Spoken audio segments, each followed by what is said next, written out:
Okay, so let's get started. Welcome to week 3.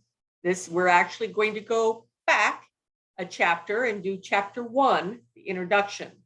Last week we did chapter 2, the stakeholder meeting, or the stakeholder analysis and stakeholder models and all of that, because you have to kind of know who it is that you're working for before you can really get in to the guts of it. So we are going to now go back to chapter 1, and this will be the introduction. So this is our agenda. We're going to talk a little bit about the opening. We talked last week about the openings for every chapter, but chapter 1 is a special situation. We'll talk about that. Then there are 3 sections, and make sure you have 3 sections in this chapter: the company background, the sustainability issues, or the sustainability issues in theory, and compliance. And then we'll take some time for questions. So the opening paragraph of your chapter you should have in mind that this is the actual start of your paper. Yes, you're going to have an executive summary, and that is going to be like your pitch for getting them to read the rest of it. But this is where you're going to get them to want to read the rest of your paper, or at least skim it, or at least flip through it and look at the pictures. So you want to remember that and kind of make the business case for sustainability, why this is an important project that you're working on. And you want to make sure that in that first paragraph, you make the case compelling, that there is a reason for them to at least flip through the paper and read the parts that attract them. So part 1 of this is the company background. And you want to give enough for the outside reader, because there are going to be some people potentially that could read it that at least need, and if nothing else, I'm going to read it. So you want to have enough there so that I understand what you're doing, but not too much for the CEO or the employees, because they're going to be your primary audience for this. And so you might talk a little bit about the vision of the company. You might, in all of these, this is all your judgment as to what is relevant. You might talk about the organization, the organizational structure, number of employees, things of that nature.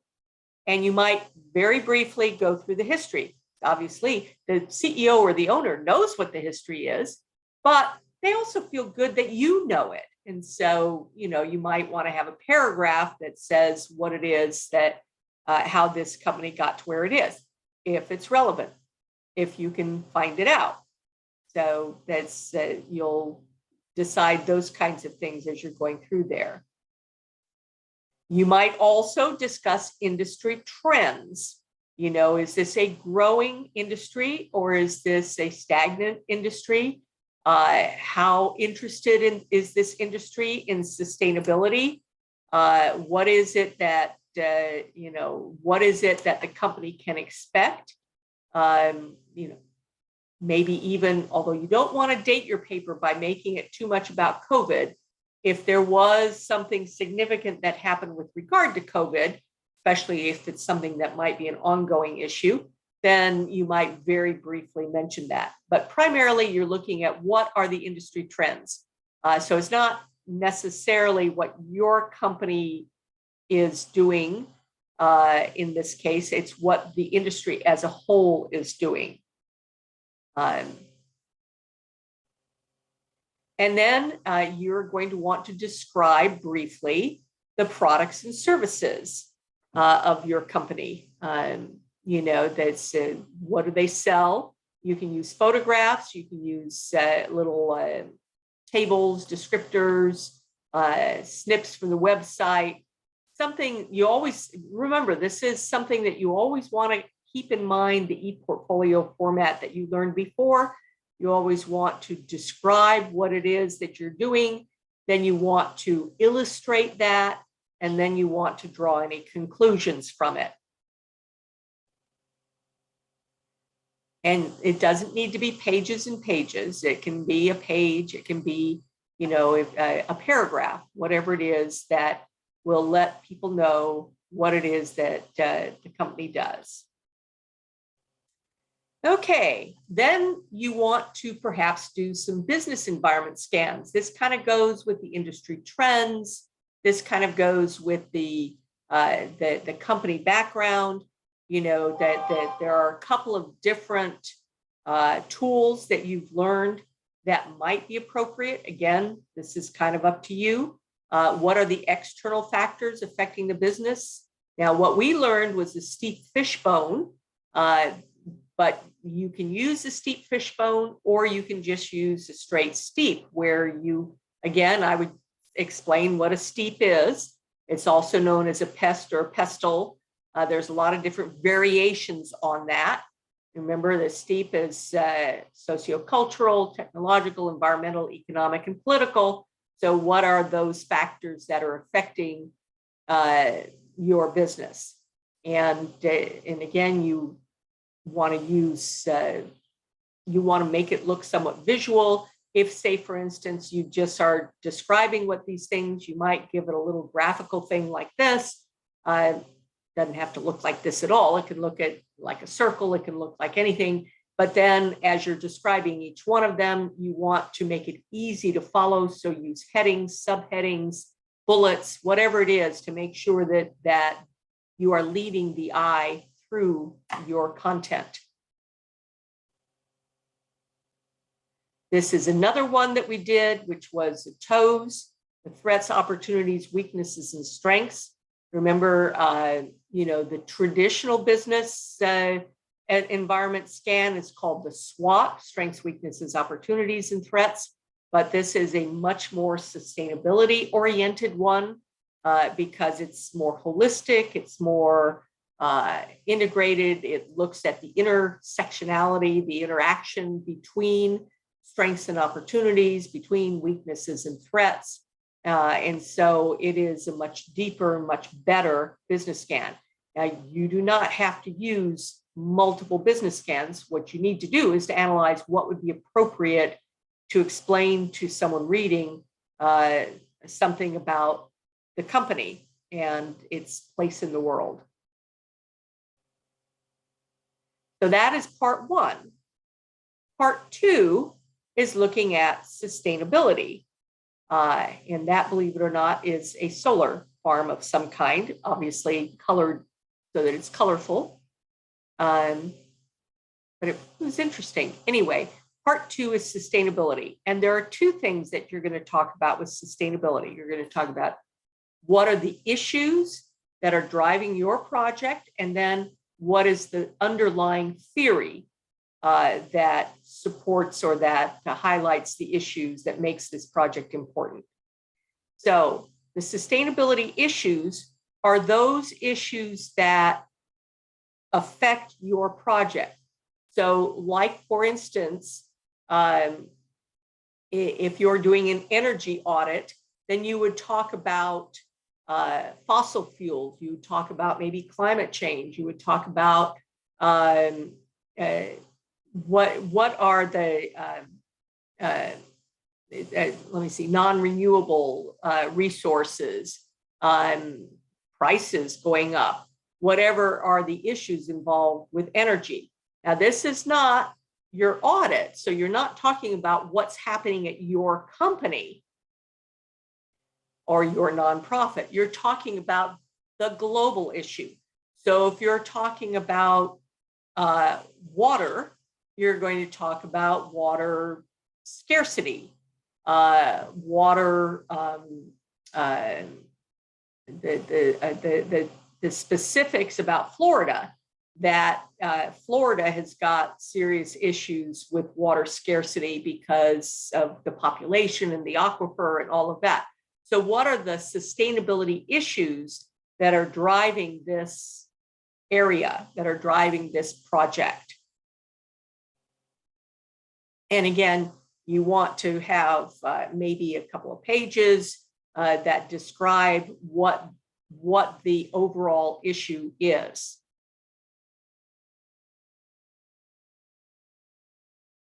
Then you want to describe a theory that supports this. You can look, there are a lot of theories out there.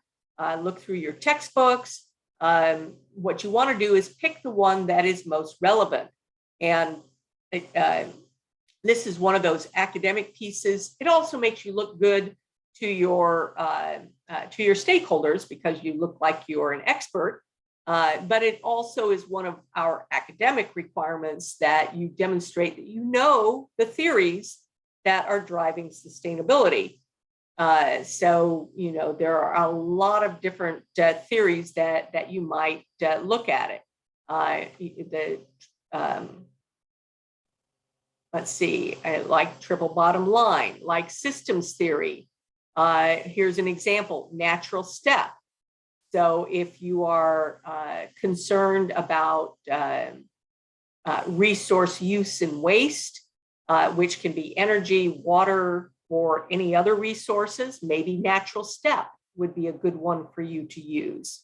If you don't remember what it is, that's what you're doing, is researching those things. Cradle to cradle. If you're looking at, again, product, if you're looking at product responsibility, if you're looking at waste at different areas of the product cycle, then you might want to look at cradle to cradle. Whoops, sorry. And I mentioned triple bottom line. I mentioned systems theory, which is input, process, output, feedback. There are a ton of theories out there. Now, one thing I want to mention is that you can refer to the Brundtland report, which is, you know, that we don't want to use more than what can be that takes away from future generations. But that is not a theory. That is a good sentence to put it in, but it's one sentence. So you're welcome to use it. But if all I see is a paragraph on the Brundtland report, then I'm going to say that you need to do more. So, you know, by all means, take a look at it, but we want a fairly decent description of how the sustainability theory is driving the issue that is in the previous section, and why it then is going to drive your project. Again, you're not applying it to the company specifically, because that's what you'll be doing in your audit. This is more global, more general. Part 3 is compliance. Now, this is one of the reasons why I said last week that at the beginning of every chapter, you want to describe what the different parts of the chapter are. So you're going to say what the purpose of the chapter is. And in this, there are 3 sections to this chapter: the company background, the sustainability issues and theories, and compliance. One of the reasons that you want to do that, so that people know what to expect as they're reading, is because this feels a little bit tacked on. That's because it is. Back when this original project was done a dozen years ago, or this original template was done a dozen years ago, it didn't, the only compliance things it really had in it was ADA.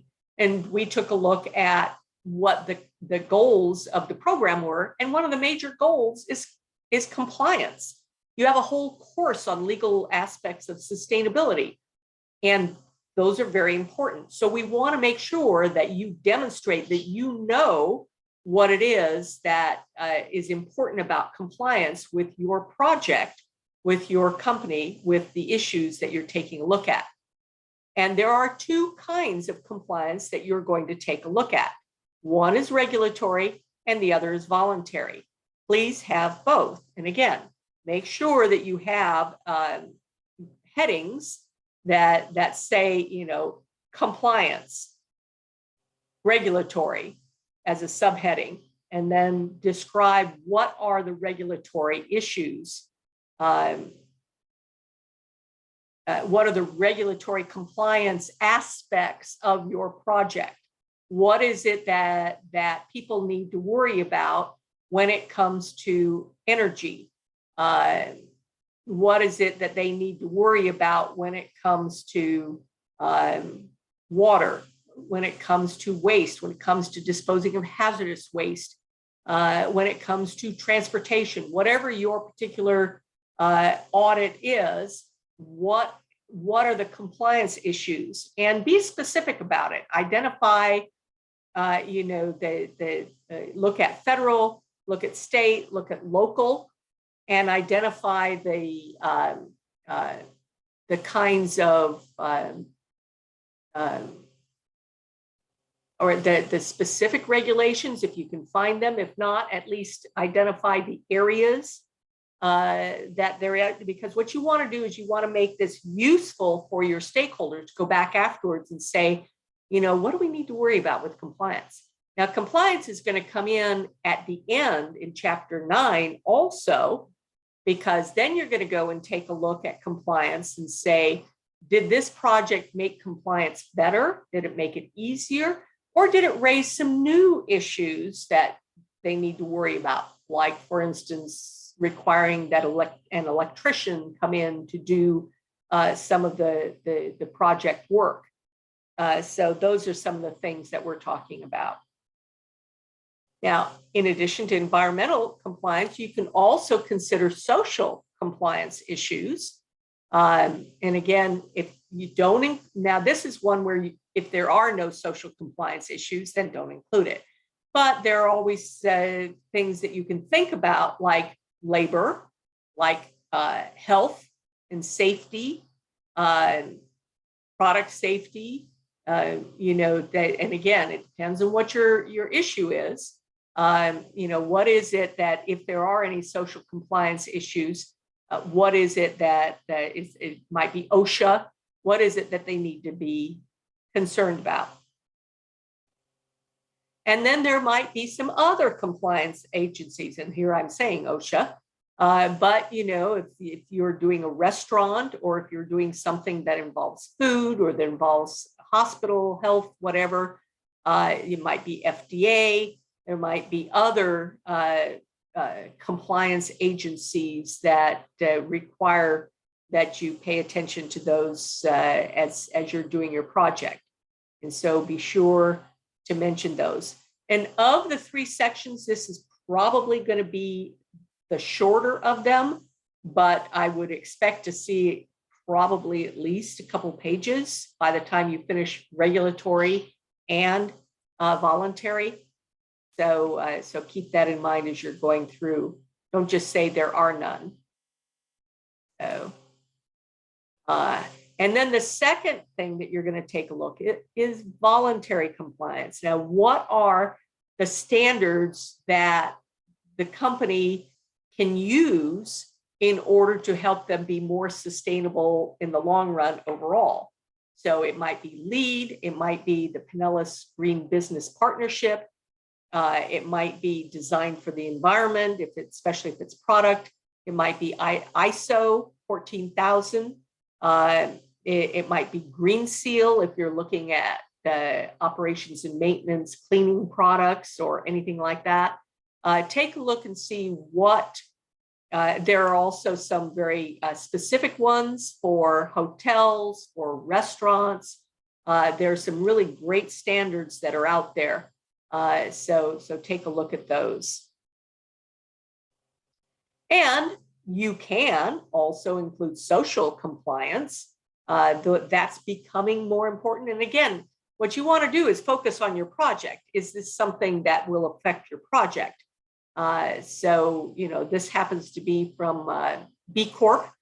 And I brought it in there because, yes, it has the environment, but it also has something for workers in the community. GRI is also one that involves both. ISO 26000 involves social compliance. So if it applies to your project, then take a look at it. You notice this one talks about employee wellness. It talks about health and safety. It talks about suppliers.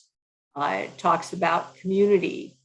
So, is there anything that your project could help?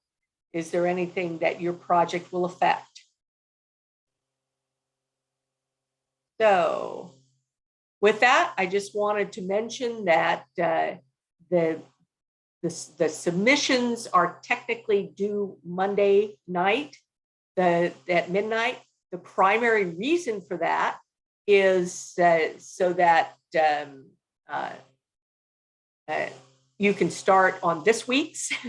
So you'll be kind of done with that. Now you can start on this week's stuff.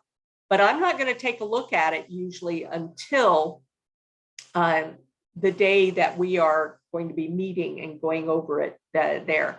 So if you need to take an extra day to do some extra editing, and we're not meeting until Wednesday or Thursday, then that's fine, because that does not count as late.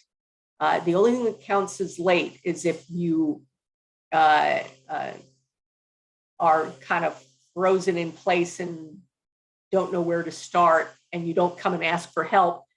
And so therefore you're 1 week, 2 weeks, 3 weeks, 4 weeks late, then that's going to start to count against you. If it's your stakeholders that make you late, or if you take a couple of extra days to edit and you still have the submission in by the time that we meet, that is perfectly fine.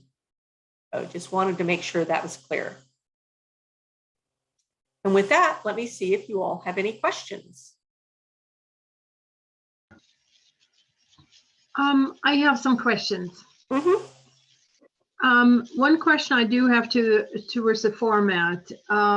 What I did, I just wrote like the stakeholders up as chapter 2nd, Mm-hmm. and I submitted that, and I put the references in there and also an appendix.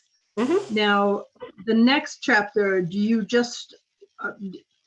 want us just to submit like the first chapter, and then at the end of the semester, that's when we assemble the entire all the individual chapters? Is that how it works, or do you just want me to add? Basically, yes, and that's primarily because there's a 10 megabyte limit on the size of that you can submit. So it doesn't take very long if you're using lots of photographs and charts and graphs and whatever. Somewhere around chapter 5, it won't fit into the Dropbox. So that's initially I had said it doesn't matter, I don't care, but now what I'm saying is just submit it one chapter at a time. Really, it's easier for you. And then what you can do is you can either use the template now, or you can just drop it into the template at the end. The nice thing about the template is if you've never done a table of contents, if you just drop the chapters, you leave the chapter 1, chapter 2, chapter 3 as they are, and just put the content in underneath that. Then and put the references at the end like you're supposed to, then the table of contents will work. And but if you're very comfortable doing tables of content and things like that, then you can do it all from scratch. So it's just there as a help. I have another question to the voluntary compliance. The company I work for, well, it's a utility company. Yeah. They have done already quite a bit of voluntary compliance already with their facilities, with different aspects. Can we put this in there?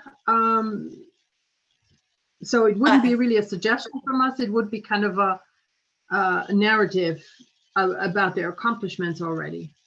Well, one of the things that you often will do, and I should have mentioned this earlier, when you're doing the company background, in fact, I will add a slide for next time. When you're doing the company background, you can say they've done a lot of sustainability work in LEED or in ISO or whatever. If there's, or you can, I've rarely seen someone who's done an awful lot, or a company that's done an awful lot. So, but this is going to start happening more and more often. So I kind of rely on your good judgment, as you can mention it in that and say there's more information on that in the voluntary compliance section, and then you can go over what they've done, because the nice thing about voluntary compliance is that it's continuous improvement. So there's always more they can do.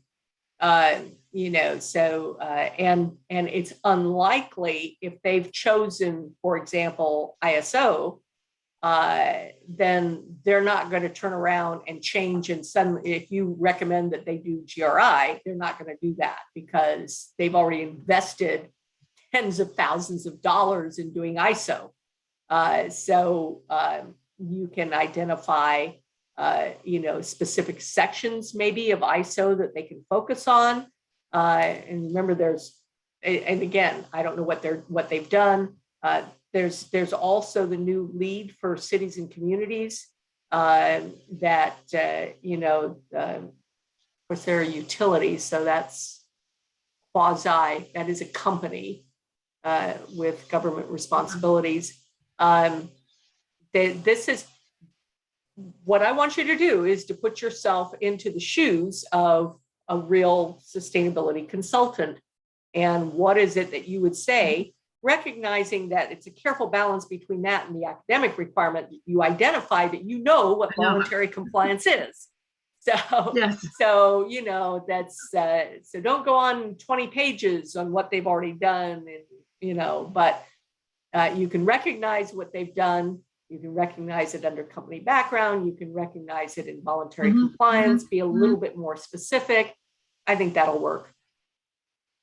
Okay. Okay. Thank you. Sounds Anybody good. else? Appreciate it. Yeah. I think I'm good. I'm gonna head out now. Okay. See ya. Anybody else? Okay, well, I think then we'll all head out. And I'm going to stop the recording. And if you have any questions, please let me know.